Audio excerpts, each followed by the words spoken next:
Est-ce qu'il t'arrive parfois, quand tu as envie de prendre la parole, d'avoir cette petite voix qui arrive dans ta tête et qui te dit j'ai peur de manquer de force, d'impact, et puis de sentir que ça vient appuyer sur l'estomac? Alors peut-être que ton mouvement naturel, c'est de vouloir faire taire cette petite voix et surtout pas ressentir l'inconfort du moment. Maintenant, si tu as envie de changer de scénario, est-ce que tu as envie de changer de stratégie? Moi, je vais te proposer au contraire d'aller plonger dans cette voie du ressentir, de basculer de la tête au corps, pour rester présent à ce qui se vit là dans ta réalité physique, émotionnelle, et ne pas te laisser embarquer par la petite histoire qui est juste là, logée dans ta tête. Pouvoir défiger la projection de la réalité et plutôt plonger dans le vivant de ce que tu ressens par tes indices corporels et émotionnels.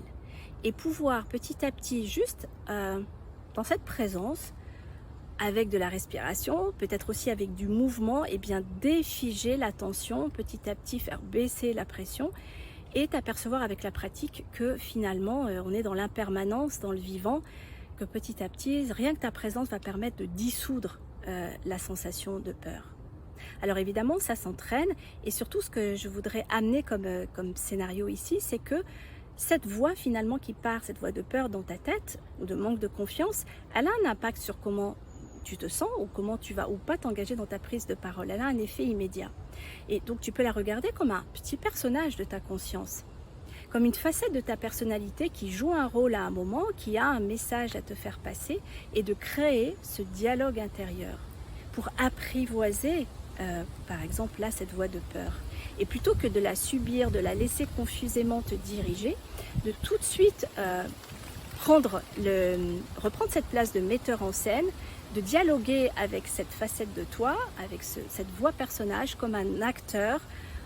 présent dans ta prise de parole, et petit à petit de construire une nouvelle alliance, un nouvel accord pour sortir de la peur et retrouver cette présence comme finalement un allié qui fait partie du grand jeu.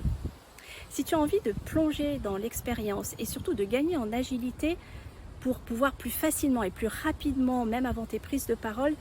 te libérer, ne pas rester encastré dans une sensation de peur avec une voix de tête,